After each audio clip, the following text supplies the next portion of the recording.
Bienvenue dans cette nouvelle vidéo. Aujourd'hui, nous allons répondre à la question de savoir est-ce qu'il est avantageux de louer ou alors d'acheter sa propre maison. C'est ce que nous allons voir dans cette vidéo. Salut à toi une fois de plus et bienvenue dans cette nouvelle vidéo. Si c'est la première fois que tu me découvres, je m'appelle Arthur et sur cette chaîne, je parle d'immobilier, je parle, n'est-ce pas, de l'éducation financière et des réalités de la vie au Canada. Si ce sont des thématiques qui t'intéressent, abonne-toi, partage la vidéo et aussi active la cloche de notification. Pour ceux-là qui me regardent, que vous soyez résident permanent, résident temporaire et vous souhaitez, n'est-ce pas, acheter votre premier bien immobilier au Canada, j'ai mis un lien en dessous de la vidéo. Vous pouvez cliquer là-dessus, prendre rendez-vous avec moi pour qu'on discute de votre projet immobilier. Le lien est destiné à ceux qui sont prêts à passer à l'action. Donc, si vous êtes encore dans la réflexion, vous voulez, n'est-ce pas, avoir plus d'informations et autres, écrivez-moi en commentaire ou écrivez-moi par courriel, je vais vous répondre. Le lien est idéalement pour ceux qui sont prêts à passer à l'action. Donc, aujourd'hui, nous allons répondre à la question, excusez-moi, est-ce qu'il faut louer? Est-ce qu'il est avantageux de louer ou à acheter? C'est la question que les gens me posent. Les gens me posent cette question, même les gens qui sont en Afrique me posent cette question. Ok? Il y a des gens en Afrique qui me posent cette question, je vais arriver au Canada, est-ce que je dois acheter, est-ce que je vais louer?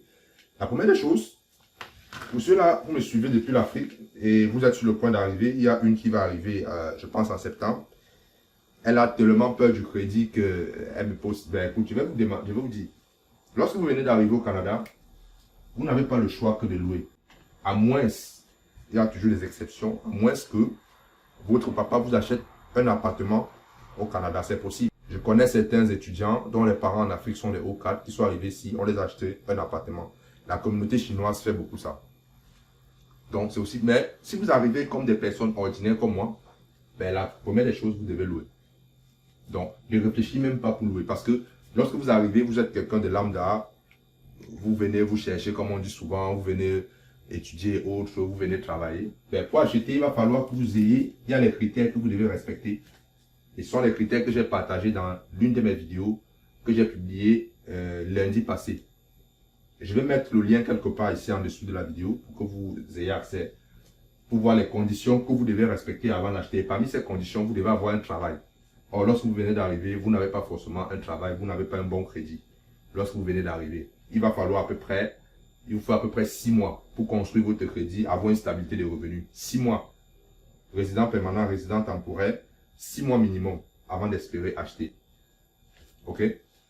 Donc, est-ce qu'il est donc, pour ceux qui sont déjà là, est-ce qu'il est avantageux de louer ou d'acheter?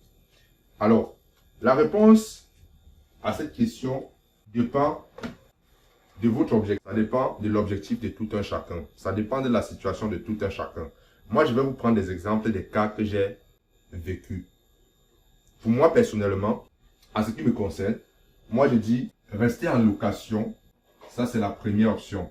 Pourquoi? Moi, j'encourage de rester en location parce que je sais, la plupart des personnes qui migrent, surtout les Africains, il y a comme cet aspect culturel de toujours avoir sa maison, de toujours acheter sa maison. C'est pas mauvais.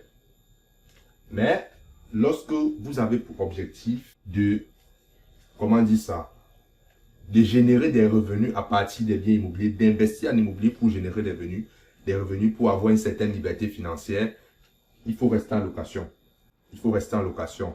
Pourquoi? Première raison. La première raison pourquoi vous devez rester en location, lorsque vous voulez, ici moi je parle, lorsque vous visez la liberté financière, que vous soyez marié ou pas. Si vous êtes un couple, vous êtes seul, vous êtes en couple, vous visez la liberté financière, moi je vous recommande ce parcours. Parce qu'il y a des sacrifices à faire. Vous restez en location. Vous restez en location.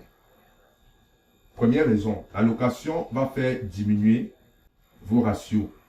Parce que lorsque vous achetez déjà une maison unifamiliale, d'accord? Lorsque vous achetez déjà une maison unifamiliale, vos ratios sont déjà capés. Et parfois, c'est difficile d'aller acheter un autre immeuble. C'est difficile. Ça va diminuer vos ratios. Ok? Deuxièmement, les immeubles que vous allez acheter en étant en location vont venir augmenter votre capacité d'emprunt. Ça va augmenter votre capacité d'emprunt. Et qui dit augmenter votre capacité d'emprunt, ça veut dire vous pouvez, n'est-ce pas, acheter plus d'immeubles. Vous pouvez acheter plus d'immeubles. Mais vous allez arriver à un niveau où, au niveau personnel, vos ratios d'endettement seront comme pourris, vous ne pourrez plus acheter. Même en ce moment-là, ça va dépendre. Ça va dépendre de quoi? Est-ce que vos immeubles vous génèrent suffisamment de revenus pour remplacer vos salaires? Si vos immeubles vous génèrent suffisamment de revenus pour remplacer vos salaires, ok, dans ce cas, faites ce qu'on appelle, vous refinancez un de vos immeubles et vous achetez votre maison. Pourquoi vous allez acheter votre maison uniquement à ce moment? Pourquoi? Parce que si vous perdez votre travail, les autres immeubles vont vous permettre de payer l'hypothèque de votre maison. En fait, c'est vos investissements qui vont payer l'hypothèque de la maison dans laquelle vous avez acheté. Ok? Ça, c'est la première. Maintenant, deuxièmement, pour ceux qui achètent leur maison, il y a des gens qui vont dire, je suis en famille, j'ai des enfants, il me faut une maison plus grande. Ça, je comprends. Je comprends parfaitement. Une fois de plus, je dis, c'est un choix, c'est un objectif à long terme que vous visez. Vous faites des sacrifices maintenant avec vos enfants pour à long terme. Ok? L'inconvénient, c'est lorsque vous arrivez, vous achetez une maison avec des enfants. Lorsque vous avez des enfants, l'inconvénient, c'est, comme j'ai dit, ça va diminuer vos ratios d'emprunt, ça va diminuer vos ratios, ça va diminuer vos ratios. Vous aurez des ratios plus élevés et ça sera difficile pour vous d'aller acheter. Le deuxième facteur aussi, c'est que si vous perdez votre emploi, ok, je mets ici perte d'emploi. Comment vous faites pour payer votre hypothèque? Payer votre hypothèque, payer les taxes, payer les assurances. Si vous perdez votre emploi, ben, vous n'aurez plus la capacité à payer votre maison. Et si vous n'avez plus la capacité à payer votre maison, la banque récupère la maison. La banque récupère la maison. La banque récupère votre maison. Et quand la banque récupère votre maison, qu'est-ce qui se passe? Cela affecte votre bureau de crédit. Donc, lorsque vous achetez une maison, il faut être sûr que vous allez toujours faire vos paiements. Parce que vos paiements dépendent de vous.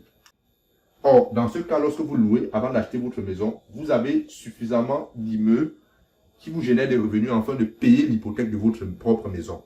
Voilà ma logique. Voilà ma logique.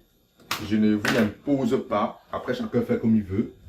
Donc, une autre affaire aussi que je voulais partager avec vous dans cette. Vous pouvez aussi, n'est-ce pas, faire un mix entre les deux.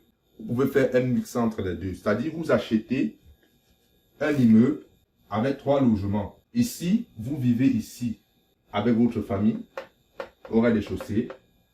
Ici, vous avez un locataire 1, un locataire 2. Si vous avez bien fait vos devoirs, si vous connaissez comment l'immobilier fonctionne, ben, ce premier locataire, lui, il va payer vos hypothèques, il va payer votre hypothèque et le loyer que le deuxième va donner, ça va vous permettre de payer vos assurances plus les taxes foncières.